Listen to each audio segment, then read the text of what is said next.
Hello everyone, मैं प्रेम सागर आप सभी का आपके अपने इस YouTube channel struggle for education 563 में बहुत बहुत स्वागत करता हूं। प्यारे दोस्तों, आज के अपने इस प्रैक्टिस सेट में हम रीजनिंग के 15 चैप्टर पर आधारित सवालों को फुल कॉन्सेप्ट और बेहतरीन शॉर्ट ट्रिक से इतना बेहद और आसानी तरीके से हम आपको समझाने का प्रयास करेंगे डियर फ्रेंड्स कि आपके इन 15 टाइप के सवाल कभी भी गलत नहीं होंगे और विद इन सेकेंड में आप कोई सा भी सवाल सॉल्व कर ले जाओगे। एक भी प्रश्न में आपको दिक्कत नहीं होगी। तो आप सभी लोग इस पूरी क्लास को बहुत ही मन लगाकर अच्छे से देखने का प्रयास जरूर कीजिएगा। तो चलिए चलते हैं अपने पहले क्वेश्चन पर बिना समय वेस्ट किए। देखो बोल रहा है, पहला क्वेश्चन कह रहा है कि कौन सी संख्या नीचे दिए गए संबंध को सर्वोत्तम ढंग से पूर्ण करेगी। इसका मतलब क्वेश्चन का सीधा सीधा है कि 6 को जिस लॉजिक से 24 लिखा गया है तो 120 को क्या लिखा जाएगा। तो सर 6 से हम 24 कैसे बना सकते हैं। एक सिंपल सा तरीका अगर आप बोलोगे तो ये दिखाई दे रहा है सर कि 6 को 4 से मल्टीप्लाई कर देंगे तो 6 चौकम 24 हो जाएगा। तो देखो आपने 6 को 4 से मल्टीप्लाई किया ना तो 120 को भी 4 से ही मल्टीप्लाई करना पड़ेगा। तो 12 चौकम कितना हो जाएगा 48, 480 हो जाएगा। पर देखिए मेरे भाई 480 किसी ऑप्शन में है। आप बोलोगे सर नहीं है, नहीं है तो मतलब इस लॉजिक से हम सवाल को सॉल्व भी नहीं कर पाएंगे। तो हमें चलना है अपने लॉजिक पे। देखो तो सबसे पहले आपको याद रखना पड़ेगा नंबर एनालॉजी की प्रॉपर्टी। जब तक प्रॉपर्टी याद नहीं रहेगी इसका सवाल आप 100% एक्यूरेसी के साथ सॉल्व नहीं कर पाओगे। तो याद रख लीजिएगा, सबसे फर्स्ट प्रायोरिटी आपको प्राइम नंबर को देनी है, सेकंड प्रायोरिटी आपको स्क्वायर को देनी है, थर्ड प्रायोरिटी आपको क्यूब को देनी है। तो प्राइम नंबर तो सर कोई सा भी नहीं है, प्राइम नंबर का लॉजिक खत्म हो गया। स्क्वायर चेक करते हैं, 6 का स्क्वायर 36 हो जाएगा। अब हम स्क्वायर पे भी नहीं जाएंगे, अगर हम क्यूब करते हैं तो इस 6 को देखो अगर हम लिखना चाहते हैं तो क्या किसी संख्या के आसपास है। आप बोलोगे हाँ सर। अगर 2 का हम क्यूब करते हैं तो 2 दूनी 4 दूनी कितना हो जाएगा 8 हो जाएगा। पर सर यहाँ पर 6 लिखा गया है तो यहाँ से 2 माइनस कर देते हैं तो 6 पे पहुंच जाएंगे। यहाँ पर 24 है तो अगर हम 3 का क्यूब करते हैं तब हो जाएगा हमारा 27 और हमें तो 24 लाना है तो यहाँ से 3 माइनस कर देंगे तो हो जाएगा हमारा 24 हो जाएगा। अगर 120 को हम देखते हैं सर तो अगर हम 5 का क्यूब करते हैं तो 125 हो जाएगा। हमें 120 लाना है तो 5 को माइनस कर देंगे। लॉजिक कहाँ से निकालना, इन बड़ी संख्या से लॉजिक आपको नहीं निकालना। छोटी संख्या देखो 2 के जस्ट बाद वाली संख्या 3 और यहाँ पर 5 है तो 5 के जस्ट बाद वाली संख्या क्या होगी 6 का हम करेंगे क्यूब तो हो जाएगा हमारा 216। देखो यहाँ पर आपने 2 का क्यूब किया 2 माइनस किया, 3 का क्यूब किया 3 माइनस किया, तो हमने 6 का क्यूब किया है 6 माइनस कर देंगे। 216 से अगर हम 6 को माइनस करते हैं तो संख्या हो जाएगी 210। 210 ऑप्शन डी में दिया गया है और यही हो जाएगा इस क्वेश्चन का राइट आंसर। उम्मीद करते हैं आप सभी लोगों ने इतनी बात को समझने का प्रयास किया होगा। ठीक है, चलिए चलते हैं नेक्स्ट क्वेश्चन पर। देखिए अगला क्वेश्चन आज का बढ़िया सवाल है। देखो एनालॉजी का ही क्वेश्चन है, इसको कैसे सॉल्व करना है। देखो कह रहा है कि 83 का जो रिलेशन 3 के साथ है, 258 का जो रिलेशन 4 के साथ है, तो इस क्वेश्चन मार्क का रिलेशन 5 के साथ क्या होगा। देखो आपको सवाल पढ़ने का तरीका पता होना चाहिए। ये देखो क्वेश्चन मार्क क्या है, इस संख्या के पहले लगा है कि नहीं लगा। आप बोलोगे सर ये पहले लगा है, तो इस क्वेश्चन को इस तरीके से पढ़ा जाएगा कि 83 का जो रिलेशन 3 के साथ है, नहीं 3 का जो रिलेशन 83 के साथ है, 4 का जो रिलेशन 258 के साथ है, वही सेम लॉजिक से 5 का रिलेशन क्या होगा। आप बोलोगे सर ऐसे में क्या दिक्कत है। नहीं डियर फ्रेंड्स, दिक्कत है। सवाल को आप जिस लहजे में लिखा गया है अगर आप वो लहजा लॉजिक पकड़ लेते हो तब आप सवाल को आसान भाषा में सॉल्व कर पाओगे। तो चलो सर मतलब हमें पीछे से आगे की तरफ आना है। 3 से हमें 83 बनाना है, 4 से हमें 258 बनाना है। तो देखो छोटी संख्या से बड़ी संख्या बनाना है, छोटी संख्या से बड़ी संख्या बनाना है तो हम क्या करेंगे सर मल्टीप्लाई कर सकते हैं, स्क्वायर कर सकते हैं, क्यूब कर सकते हैं। ठीक है, तो देखो 3 से अगर हमें 81 पे जाना है तो हम क्या करेंगे सर 3 की पावर अगर हम 4 करते हैं, क्या करते हैं, 4 करते हैं, तो इसका मतलब क्या है कि 3 गुणे 3 गुणे 3 गुणे 3। एक भाई ने कमेंट करके पूछा था। तो देखो 3 त्रिक का 9, 9 त्रिक 27, 27 तिया कितना हो जाएगा, 81 हो जाएगा। सर यहाँ पर तो 83 लिखा गया है, तो यहाँ पर आप 2 ऐड कर देंगे तो 83 हो जाएगा। चलो 4 से हम 258 के पास कैसे आते हैं, सर 4 की पावर 4 कर देंगे तो 4 चौके 16, चौके 64, चौके 256 हो जाएगा, है ना। यहाँ पर 258 लिखा गया है, मतलब यहाँ पर 2 ऐड कर देंगे तो 258 हो जाएगा। ठीक है, लॉजिक आपको मिला कि जो यहाँ पर संख्या है उसकी पावर करना है 4, तो 5 की पावर 4 का मतलब क्या होता है, 625 होता है। हर एक संख्या में आपने 2 एक्स्ट्रा ऐड किया था ना, तो 625 में भी 2 ऐड कर देंगे तो संख्या निकल कर आएगी हमारे सामने 627। मतलब इस क्वेश्चन मार्क के स्थान पर 627 होगा। 627 ऑप्शन सी में दिया गया है और यही हो जाएगा इस प्रश्न का करेक्ट आंसर। ठीक है, उम्मीद करते हैं मेरे हर एक भाई बहन ने यहाँ तक के सवालों को बहुत ही मन लगाकर सीखने का प्रयास किया होगा और ऐसे हम उम्मीद करते हैं कि आपको सारी बातें समझ में भी आई होंगी। ठीक है, तो बस आप सभी लोग से एक ही बात बोल रहे हैं डियर फ्रेंड्स कि आप सभी लोग पूरी क्लास को मन लगाकर देखिएगा, आपको बहुत ही ज़्यादा मज़ा आएगा और एक भी प्रश्न ऐसा नहीं बचेगा जो आपको समझ में ना आए। ठीक है, चलिए देखो अगले प्रश्न पर चलते हैं। अगला क्वेश्चन है, इसमें आपको निकालना है कि असंगत का चयन करना है। क्लासिफिकेशन का क्वेश्चन है। देखो असंगत युग्म का चयन कीजिए, इसका मतलब क्या है कि 3 ऑप्शन जो है वो एक लॉजिक से लिखे गए हैं, एक ऑप्शन में लॉजिक गलत लिखा गया है, तो उसी गलत वाले का हमें चयन करना है। देखो जब भी आपके सामने क्लासिफिकेशन का क्वेश्चन आता है, वर्गीकरण आपको करना है, असंगत चयन करना है, तो मेरी कुछ बातें याद रखिएगा। पहले तो आप प्राइम नंबर पे चले जाइएगा, अभाज्य संख्या को चेक कर लीजिएगा। ठीक है, प्राइम नंबर चेक कर लीजिएगा। दूसरी बात क्या है, अगर बड़ी बड़ी संख्या दी गई है, बहुत ज़्यादा बड़ी बड़ी, तो हम क्या करेंगे सर, डिजिट को ऐड करके चेक कर लेंगे। क्या करेंगे, डिजिट को ऐड करके चेक कर लेंगे। तीसरी बात क्या करेंगे सर, अगर प्रश्न में कहीं पर कोई ऐसी संख्या दिखाई दे रही है जिसका हम स्क्वायर रूट या जिसका हम क्यूब रूट निकाल सकते हैं, तो सबसे पहले उसे हाईलाइट करेंगे। ठीक है, अभाज्य संख्या 225 अभाज्य संख्या नहीं है, 81 अभाज्य संख्या नहीं है, 576 45 अभाज्य संख्या नहीं है और बहुत ज़्यादा बड़ी बड़ी संख्या भी नहीं दी गई है, तो तीसरा रूल हम अप्लाई अपना करेंगे। देखो यहाँ पर लिखा है 225, तो अगर 225 को हम देखते हैं सर ये 15 का स्क्वायर होता है, 81 को ढूंढते हैं तो ये 9 का स्क्वायर होता है, 576 को देखते हैं तो ये 24 का स्क्वायर होता है, 256 को देखते हैं तो ये 16 का स्क्वायर होता है।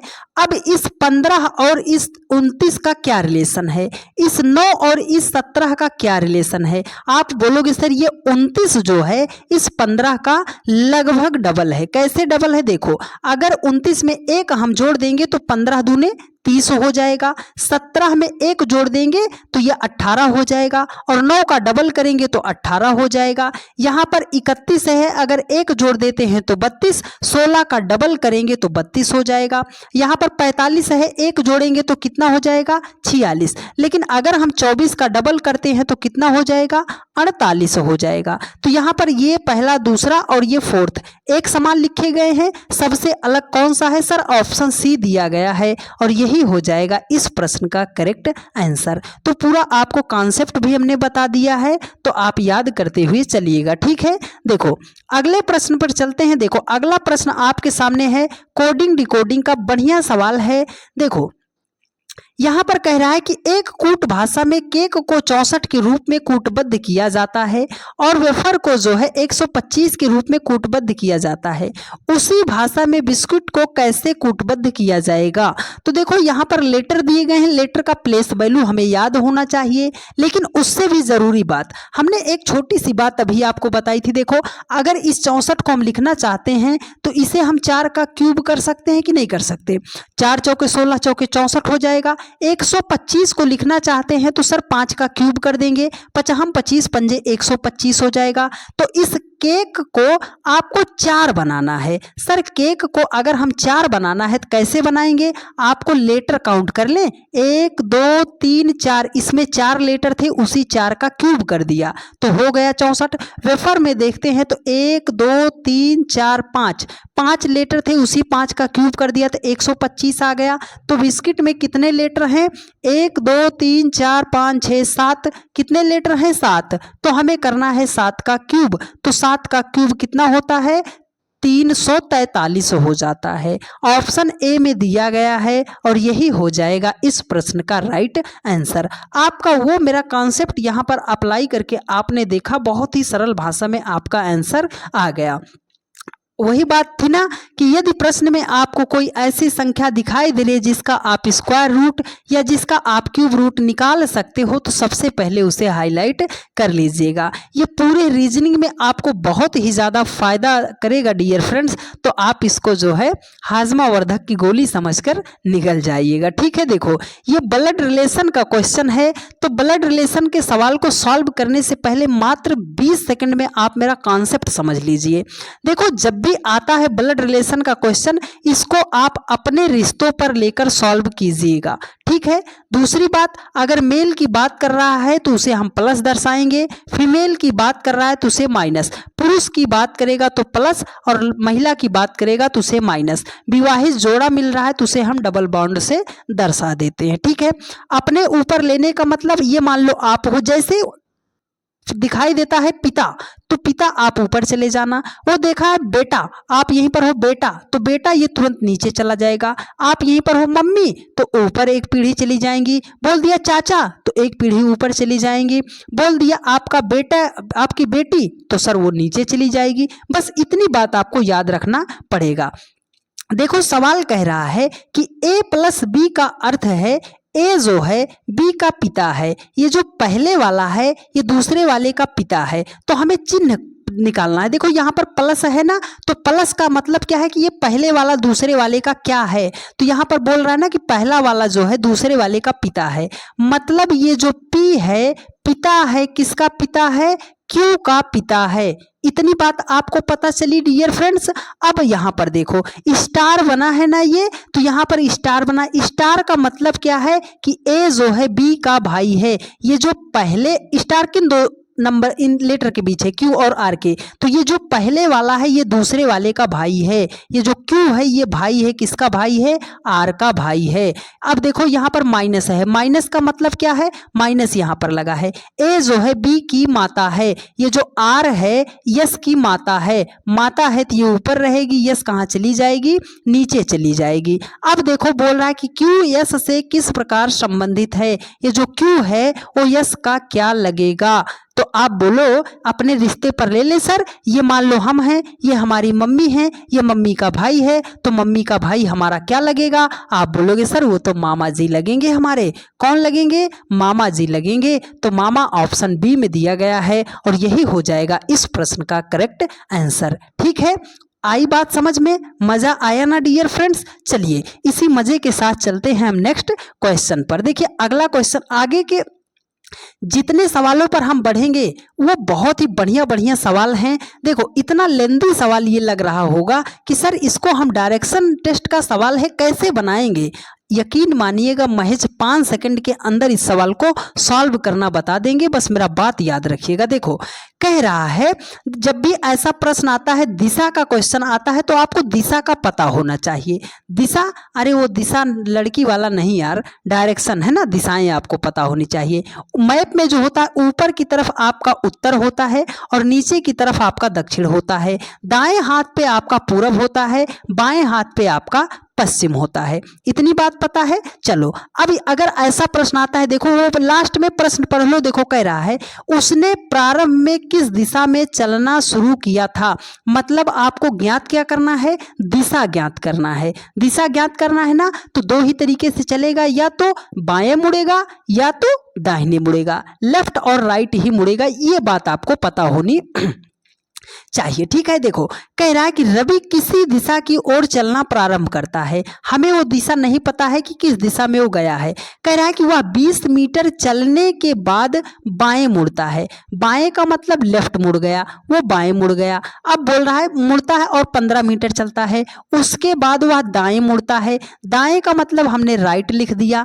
कह रहा है कि और 15 मीटर चलता है, वह दोबारा से दाएं मुड़ता है, दाएं का मतलब राइट हो गया, मुड़ता है 5 मीटर चलता है, उसके बाद वह बाएं मुड़ता है और 10 मीटर चलता है, बाएं का मतलब लेफ्ट हो गया। फिर वह दाएं मुड़ता है और चलना प्रारंभ करता है, किधर मुड़ा है, दाएं मुड़ के चलना प्रारंभ करता है।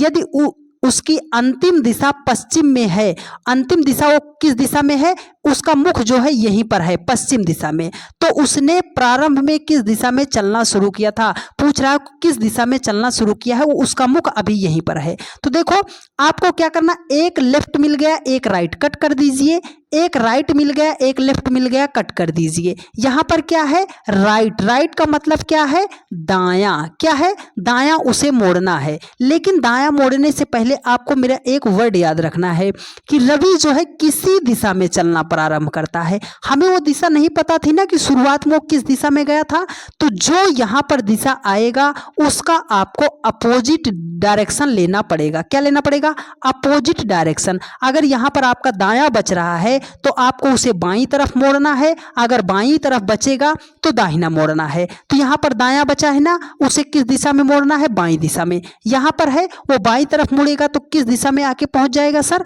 दक्षिण की तरफ आके पहुंच जाएगा। मतलब वो किस दिशा से चलना शुरू किया था, वो दक्षिण दिशा से चलना शुरू किया था। ऑप्शन डी में दिया गया है और यही हो जाएगा इस प्रश्न का राइट आंसर। उम्मीद करते हैं लेफ्ट राइट करके आपने इस सवाल को लेफ्ट राइट बना ही दिया होगा। अब कभी भी ऐसा लेंदी सा क्वेश्चन आता है और उसमें आपको याद रखना, ज्ञात करना हो कि डायरेक्शन किस दिशा में जा रहा है, तो लेफ्ट राइट करके सवाल को कट कर दीजिएगा, आपका right answer with in second में आपके सामने आ जाएगा। ठीक है डियर फ्रेंड्स, चलिए नेक्स्ट क्वेश्चन पर चलते हैं। अगला क्वेश्चन आपके सामने है डाइस। डाइस का यह इतना चैलेंजिंग प्रश्न है डियर फ्रेंड्स कि अगर आपको डाइस का कॉन्सेप्ट नहीं पता है तो इस सवाल को आप नहीं लगा पाओगे, ये हमारा आपसे वादा है डियर फ्रेंड्स। देखो कह रहा है कि एक पासे की दो स्थितियां नीचे दी गई हैं, कौन सी संख्या दो के विपरीत फलक पर होगी, ये जो दो दिखाई दे रहा है इसके अपोजिट आपका कौन सा नंबर आएगा।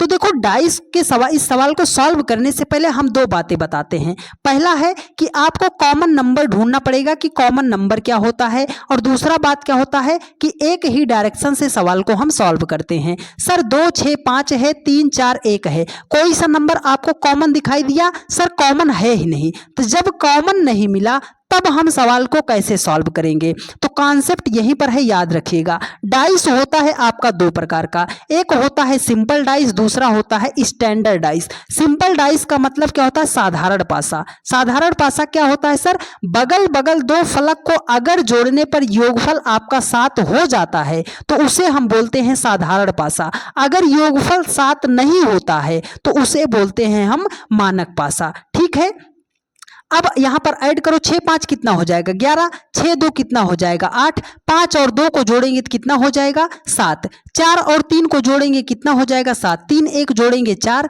4 1 जोड़ेंगे 5। देखो बगल बगल की दो सतह, किसी भी दो सतह को जोड़ने पर योगफल अगर 7 हो गया तो इसका मतलब है कि वह साधारण पासा होगा। और जब साधारण पासा होगा तब आपको क्या करना, कोई संख्या कॉमन तो नहीं दिखाई दे रही है, तो जब कॉमन नहीं दिखाई देगी और यह एक साधारण पासा होगा तो अंदर वाला अंदर के अपोजिट, बाहर वाला बाहर के अपोजिट, ऊपर वाला ऊपर के अपोजिट। सर ये 6 जो है किसके अपोजिट हो जाएगा, 3 के। ये अंदर वाला अंदर वाले के अपोजिट हो जाएगा, ये बाहर वाला बाहर वाले के अपोजिट हो जाएगा। इंपॉर्टेंट सवाल है डियर फ्रेंड्स, इसका स्क्रीनशॉट आप जरूर ले लीजिएगा। देखो पूछ रहा है कि 2 का अपोजिट, तो 2 का अपोजिट कितना होगा, 1 होगा। 1 ऑप्शन ए में दिया गया है और यही हो जाएगा इस प्रश्न का करेक्ट आंसर। ठीक है, बात आई समझ में, इंपॉर्टेंट क्वेश्चन था तो इसका आप स्क्रीनशॉट जरूर ले लीजिएगा। ठीक है, चलिए नेक्स्ट क्वेश्चन पर चलते हैं। अगला सवाल आपके सामने देखिए, बोल रहा है, ये क्लॉक का बहुत ही एडिशनल सवाल है डियर फ्रेंड्स। बहुत सारे बच्चे, जब आपके सामने ऐसा कोड दिया जाता है 90 दे दिया गया, उसके बाद आपका 180 दे दिया गया, 360 दे दिया गया, तो आप सवाल को सॉल्व कर लेते हो। लेकिन जब ऐसे दे दिया 290 डिग्री, 100 डिग्री, 175 डिग्री, ऐसा कोई एंगल दे देता है, तब आप सवाल को सॉल्व नहीं कर पाते हो। तो उसी लिए हमने ये सवाल को रखा है। तो आप गौर फरमाइएगा इस सवाल पर। देखो, कह रहा है कि 7 व 8 बजे के बीच में 45 डिग्री का कोण कब बनेगा। तो इस सवाल को सॉल्व करने से पहले कॉन्सेप्ट मजबूत कर दीजिए। देखो, ये जो आपकी घड़ी होती है, ये इसमें जो कितने बजती है घड़ी में, आप बोलोगे सामान्यतः घड़ी में कितने बजती है, 12 बजता है ना। जब 12 बजता है, 12 घंटे में वो जो है घड़ी कितने डिग्री का एंगल घूमती है। सर ये मान लो हमारे सामने घड़ी है, यहीं से वो टिक टिक टिक टिक करते हुए चलती और 12 घंटे में यहीं पर आके पहुंच गई, तो ये कितने डिग्री का एंगल बनाएगी, 360 डिग्री का। अगर 1 डिग्री का हम पूछ रहे हैं, 1 घंटे का, तो 12 तिहाई 36, 1 घंटे में कितने डिग्री का एंगल बनाएगी, 30 डिग्री का एंगल बनाएगी। तो 7 और 8 में जो छोटा मान दिया होगा उसी को आपको पकड़ना है। सर 7 छोटा है, 7 को पकड़ो, इस 30 से मल्टीप्लाई कर दो, तो 7 त्रिके कितना हो जाएगा, 210 हो जाएगा, है ना। 3 सत्ते 21, 210 डिग्री का हो जाएगा। अब ये जो एंगल वहां पर पहले दिया था उसे आप एंगल 2 मानिएगा, और ये जो एंगल आपने निकाला है इसे एंगल 1 मानिएगा। अब ये पता चला ना कि 7 को हमने 30 से मल्टीप्लाई क्यों किया, है ना। ठीक है, अब आपको याद रखना है ये formula, 2/11 angle 1 plus minus angle 2। इसका मतलब प्लस कब लेंगे, माइनस कब लेंगे। जब आप पहली बार ले रहे हो तो माइनस लीजिएगा, दूसरी बार ले रहे हो तो प्लस लीजिएगा। देखो यहाँ पर आप इसको फिट करो, 2/11 एंगल 1 कितना है सर, 210 है। माइनस करेंगे, पहली बार कितना माइनस करेंगे, जो एंगल यहाँ पर दिया है 45 दिया है। ठीक है, अब 210 से 45 को हमें करना है माइनस, तो कितना हो जाएगा आपका, ये हो जाएगा आपका 165 हो जाएगा। अब 165 को 2 से मल्टीप्लाई करना है और उसको बाद उसको डिवाइड करना है 11 से। तो देखो आप इसको करोगे 165, है ना। इसको अगर आप डिवाइड कर रहे हो, यहां पर ये कितना आएगा, हाँ 210, 165 आएगा। 165 है, अगर आप इसको कट कर रहे हो तो ये हो जाएगा 11 एकम 11, 11 पचे 55, 15 दूना 30 हो जाएगा। कितना हो जाएगा, 30 हो जाएगा। अब आप यहाँ पर 7 और 8 कौन सा लोगे, सर जो छोटा मान हमने लिया था, तो हमने लिया था 7, तो ये हो जाएगा 7:30 पर 45 डिग्री का कोण बनेगा। तो 7:30 ऑप्शन ए में तो दिया गया है सर। लेकिन आपने एक बात और बताई थी सर, एक बार तो हमने पहली बार लिया तो माइनस कर लिया, दूसरी बार लेना है तो क्या करेंगे, प्लस। दोनों को लेकर हमें देखना पड़ेगा। तो चलो सर देखिए, अब आपको क्या करना है, एंगल 2 जब दूसरी बार लेंगे तो हम क्या करेंगे, 2 हमने कर दिया 11, एंगल 1 कितना था, 210 था। अब एंगल 2 अब की बार प्लस लेना है, कितना लेंगे, 45 को हम ले लेंगे।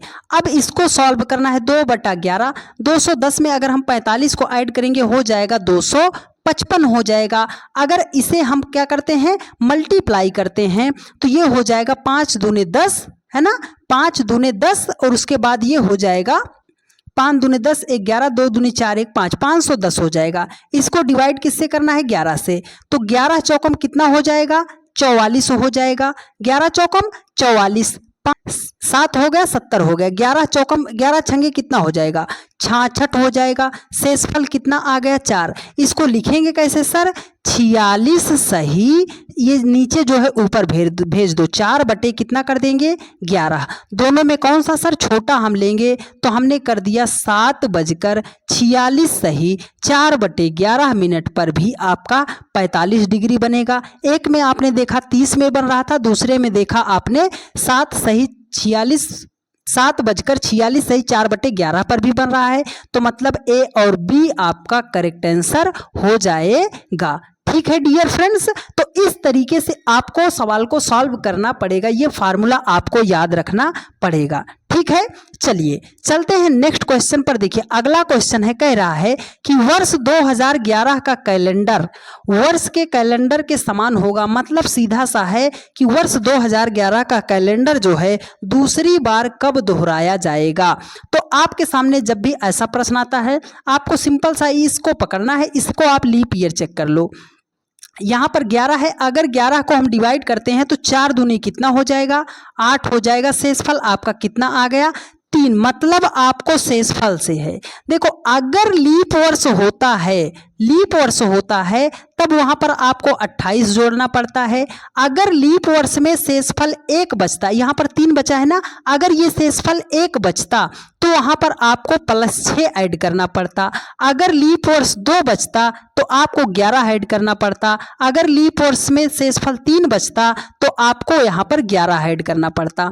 तो देखो ये शेषफल कितना बचा है सर, 3, मतलब 2011 है, तो इसमें हमें जोड़ना कितना पड़ेगा सर, 11 जोड़ना पड़ेगा। अगर 2011 में हम 11 जोड़ेंगे तो हो जाएगा 2022, मतलब 2011 का कैलेंडर कब दोहराया गया था, 2022 में। 2022 ऑप्शन ए में दिया गया है और यही हो जाएगा इस प्रश्न का राइट आंसर। इसमें 4 टाइप के सवाल बनते हैं, तो चारों टाइप को हमने बता दिया। एक जब लीप वर्ष होता, अगर यहीं पर ये 0 हो जाता तब आपको 2011 में कितना जोड़ना पड़ता, 28 जोड़ना पड़ता। अगर ये शेषफल 1 आता तो 6 जोड़ते। ठीक है, हर एक टाइप कवर हो गया। चलिए, तो इसी बात पर एक बार आप सभी लोग फटाफट अपने सभी दोस्तों के पास वीडियो को शेयर जरूर कर दीजिएगा। देखो ये सिटिंग अरेंजमेंट का क्वेश्चन है। हम मानते हैं कि आप सभी लोग को बहुत ज़्यादा लेंदी लगता है, लेकिन आज आपको तरीका बता रहे हैं, तो इसी तरीके से आप अप्लाई कीजिएगा। सवाल आपका 110% सवाल सॉल्व हो जाएगा।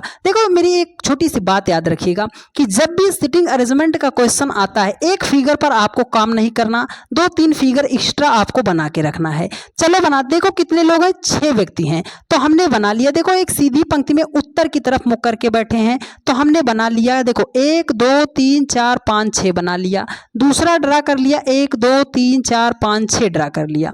ठीक है, देखो कह रहा है कि यू के दाईं ओर केवल 2 व्यक्ति बैठे हैं, तो यू के दाईं ओर उत्तर की तरफ मुंह करके बैठे ना, तो इसका दायां इधर हो जाएगा।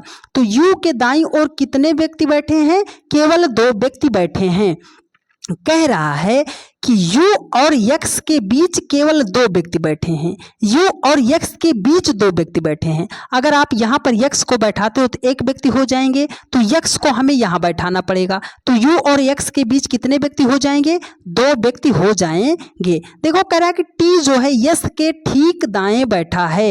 ये जो t है, देखो ये जो t है यस के ठीक दाएं बैठा है, हो गया। ये जो टी है यस के ठीक दाएं बैठा है। दोनों जगह पे बैठ सकता है कि नहीं बैठ सकता, आप बोलोगे सर बैठ सकता है। देखो कह रहा है कि डब्ल्यू जो है भी के ठीक बाएं बैठा है। ये जो डब्ल्यू है वो भी के ठीक बाएं बैठा है। ये जो डब्ल्यू है वो भी के ठीक बाएं बैठा है। कह रहा है भी जो है यक्स के ठीक बगल में नहीं बैठा है। ये जो भी है यक्स के बगल में नहीं है। सर भी तो यहाँ है, यक्स यहाँ है, बगल में नहीं बैठा। ये जो भी है यहाँ पर है, यक्स यहाँ पर है, बगल में नहीं बैठा। तो मतलब दोनों फिगर हमारा सही हो गया। बोल रहा है पंक्ति के बाएं सिरे पर कौन बैठा है, तो पंक्ति का सबसे बायां सिरा कौन बैठा है, एक्स बैठा है।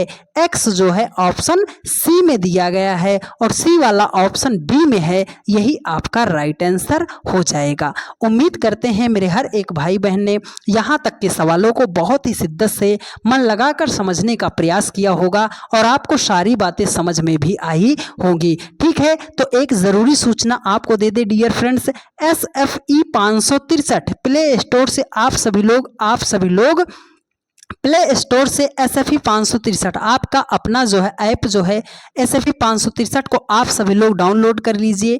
बहुत ही जल्द एकदम नॉमिनल प्राइस में रीजनिंग फाउंडेशन बैच 2026 के सभी एग्जाम को टारगेट करके बनाया गया है, जिससे आप जो है ऑल वनडे एग्जाम एक ही बैच से आप इंडिया के किसी भी ऑल वनडे एग्जाम में किसी भी एग्जाम को टारगेट करके पढ़ सकते हो, जिससे आप 100% स्कोर वहां से कर सकते हो। तो अभी डाउनलोड कीजिए SFE 563 प्ले स्टोर से ऐप को, अपनी पढ़ाई को बेहतरीन तरीके से 4 चांद लगाने का काम कीजिए। ठीक है, चलिए डिस्क्रिप्शन बॉक्स में लिंक है, फटाफट वहां से ज्वाइन कर लीजिएगा। देखो नेक्स्ट क्वेश्चन पर चलते हैं। ये क्वेश्चन है आपका रैंकिंग टेस्ट का है। देखो कह रहा है कि एक कक्षा में सचिन जो है ऊपर से 7वें स्थान पर है, विकास ऊपर से 15वें स्थान पर और उसी कक्षा में नीचे से 21वें स्थान पर है। नीचे से सचिन का स्थान क्या है? देखो ये जो विकास है ये ऊपर से 15वें स्थान पर है और नीचे से विकास ही किस नंबर पे है? 21वें स्थान पर है। तो यहाँ से हम कुल व्यक्तियों की संख्या पहले निकाल सकते हैं। फार्मूला याद रखिएगा, T बराबर L प्लस R -1। हम इसको आपको बताएंगे फार्मूले से, ठीक है, हम ग्राफ नहीं बनाएंगे।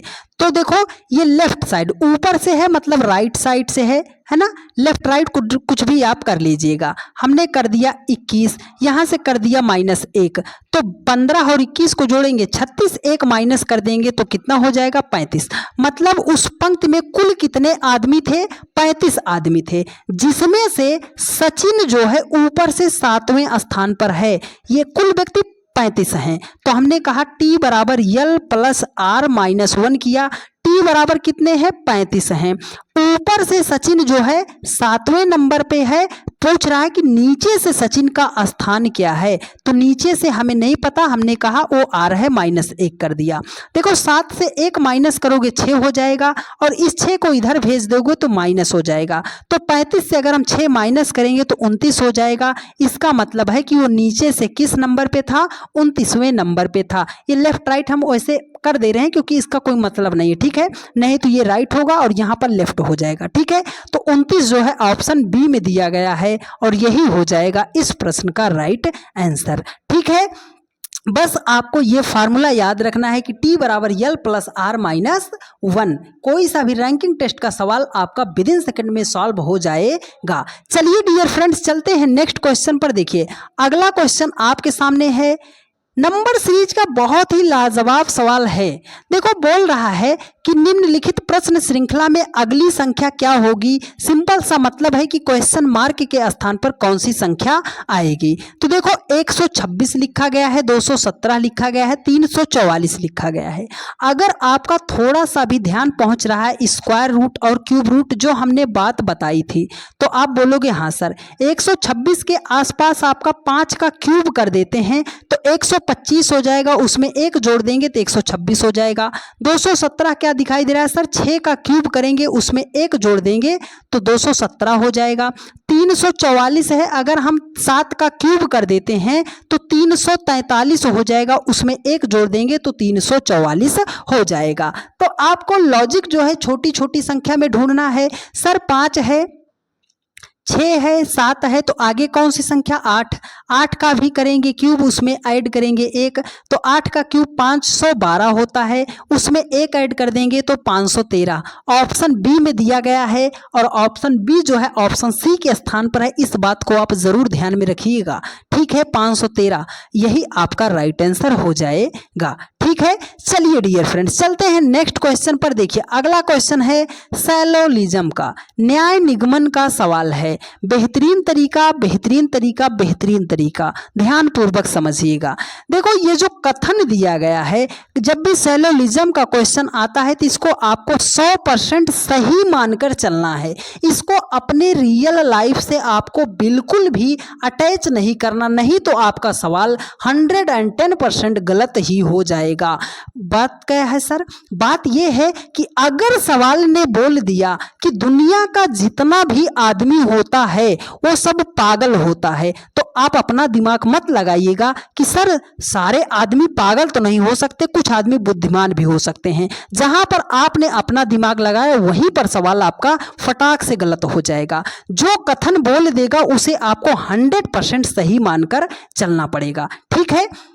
देखो कह रहा है कि कुछ मेज कुर्सियां हैं, तो कुछ मेज कुर्सियां हैं, बनाओ आप इसका ग्राफ। ये हमारा पूरा मेज है, इसमें से कुछ मेज कुर्सी है, तो हमने कहा नहीं पता, मतलब ये जितना टचिंग में है इतना मेज जो है वो क्या है? कुर्सी भी आपका है। क्या है? कुर्सी भी आपका है। इसको हम नीचे कर देते हैं, क्या है?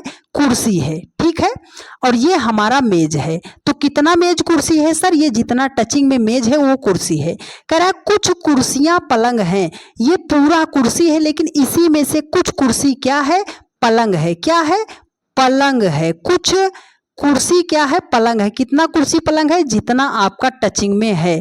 कह रहा है कि सभी पलंग जो है कमरे हैं। सभी पलंग, पलंग तो यहां तक है सर, सभी पलंग क्या है? कमरा है। क्या है? कमरा है। अब इसी के अकॉर्डिंग, इसी ग्राफ के अकॉर्डिंग आपको निष्कर्ष बताना है।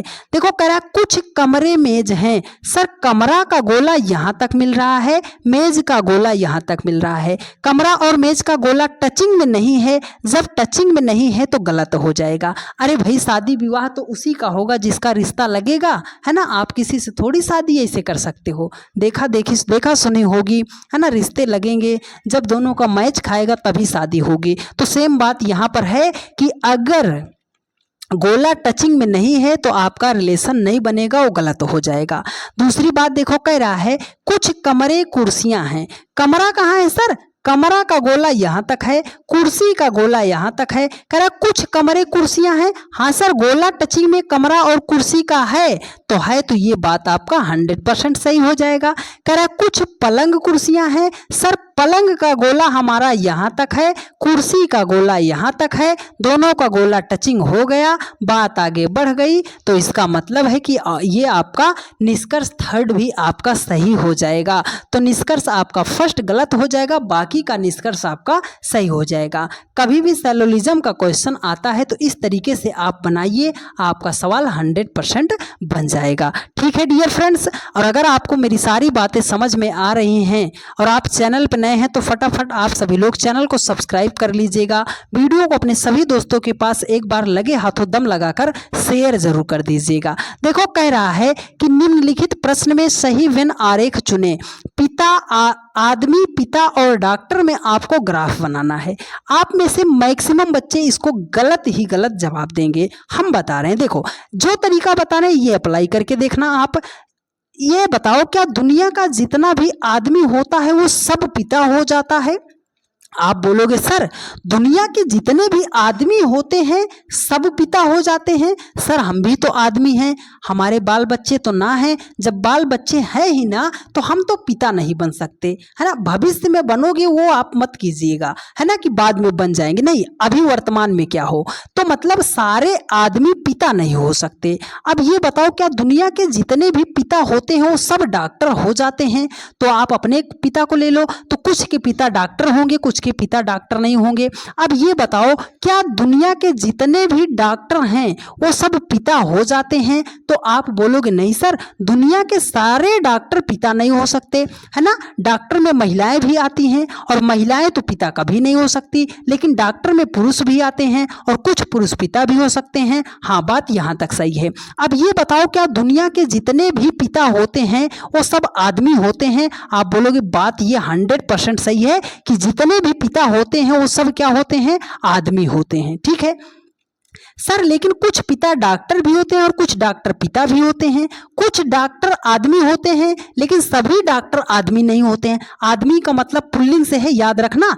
तो जो महिलाएं डॉक्टर हैं वो आदमी नहीं हो सकती, तो डॉक्टर कुछ का रिलेशन होगा। ऐसा ग्राफ आपको ऑप्शन सी में दिखाई दे रहा है और यही हो जाएगा इस प्रश्न का करेक्ट आंसर। ठीक है डियर फ्रेंड्स, चलिए चलते हैं नेक्स्ट क्वेश्चन पर। और आज का सबसे बढ़िया और सबसे लास्ट सवाल मिसिंग नंबर का, वो आपका स्क्वायर बेस्ड मिसिंग नंबर है। वर्ग में आपको मिसिंग नंबर के स्थान पर संख्या आपको ज्ञात करनी है। तो एक छोटा सा कॉन्सेप्ट याद रख लीजिए, सवाल विद इन सेकंड का है। देखो सबसे पहले जिधर को आपको सबसे बड़ी बड़ी संख्या दिखाई दे रही है उसी तरफ आप मुंह उठाकर चल पड़िएगा कि सर हम इनका पीछा तो ना छोड़ने वाले। अगर बड़ी बड़ी संख्या हमें दिखाई दे गई मतलब उसी दिशा में हमें सवाल को सॉल्व करना पड़ेगा। अगर छोटी छोटी संख्या से बहुत बड़ी संख्या बनाई गई है तो मल्टीप्लाई करेंगे, स्क्वायर करेंगे, क्यूब करेंगे। अगर संख्याओं में बहुत ज्यादा गैप नहीं है तो प्लस करेंगे। आंसर आ गया। देखो यहाँ पर 9 है, 28 से 85 बड़ी संख्या यहाँ पर मिल गई, 7 है 22 से 67 बड़ी संख्या यहाँ पर मिल गई। अगर राइट साइड आपको बड़ी संख्या मिल रही है इसका मतलब सवाल को हमें लेफ्ट टू राइट सवाल को सॉल्व करना पड़ेगा। तो अब इसको करना क्या है, देखो 9 और 28 को अगर मल्टीप्लाई करते हैं तो सर 85 तो नहीं आएगा, बहुत बड़ी संख्या हो जाएगी। नहीं आएगा तो आपने एक बात बताई थी ना, जोड़ लो। तो 9 में अगर हम 28 को ऐड करते हैं या 28 में 9 को ऐड करते हैं तो हमारा हो जाएगा 37। कितना हो जाएगा? 37। सर 85 पर तो हम नहीं पहुंचे, तो अगर हमें 37 से 85 पे जाना है तो 37 को कर देते हैं डबल, तो 37 दूना कितना हो जाएगा सर? 74 हो जाएगा। यहाँ पर कितना लिखा है सर? 85 लिखा है। अगर हम 74 से 85 पे आना चाहते हैं तो यहाँ पर हमें 11 जोड़ना पड़ेगा, तो 85 हो जाएगा। तो चलो 7 22 से 67 बनाते हैं। देखो दोनों को ऐड करते हैं तो 22 7 कितना हो जाएगा? 29 हो जाएगा। यहाँ पर 2 से मल्टीप्लाई किया था ना, 29 से अगर 2 को मल्टीप्लाई कर देते हैं तो हमारा 58 हो जाएगा।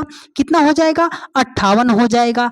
अब 58 से अगर हमें 67 पे जाना है तो 58 में हमें 9 ऐड करना पड़ेगा, तब हम 67 पे पहुंच जाएंगे, है ना। तो अब वही सेम लॉजिक यहाँ पर अप्लाई करना है। 52 में आपको 17 ऐड करना है तो हो जाएगा आपका 69। कितना हो जाएगा? 69 हो जाएगा। हर एक संख्या को आपने डबल किया था ना डियर फ्रेंड्स, तो 69 को भी कर दीजिएगा डबल, तो हो जाएगा 138 हो जाएगा। देखो यहाँ पर आपने 11 ऐड किया, यहाँ पर आपने 9 ऐड किया, तो 138 में हम कितना ऐड करेंगे? ये जो 11 आया ये आया कहाँ से? आप बोलोगे सर पहली संख्या 9 थी, 9 में 2 जोड़ दिया तो 11 हो गया, उसी 74 में 11 को ऐड कर दिया। यहाँ पर ये 58 था, 58 में 9 जोड़ा, यहाँ पर 7 था, 7 में हमने 9 को ऐड कर दिया, मतलब 2 जोड़ दिया तो 9 हो गया, 9 ऐड कर दिया। तो यहाँ पर ये 17 है, 17 में 2 जोड़ेंगे तो हो जाएगा हमारा 19, मतलब 138 में हम क्या करेंगे? 19 को जोड़ेंगे तो 157 हो जाएगा। ऑप्शन ए में दिया गया है और यही हो जाएगा इस प्रश्न का राइट आंसर। कॉन्सेप्ट भी आपके साथ है और हमने शॉर्ट मेथड भी आपको बता दिया है, तो जो मेथड आपको पसंद आए आप उसको अप्लाई कीजिए और विद इन सेकंड में अपना आंसर पाइए।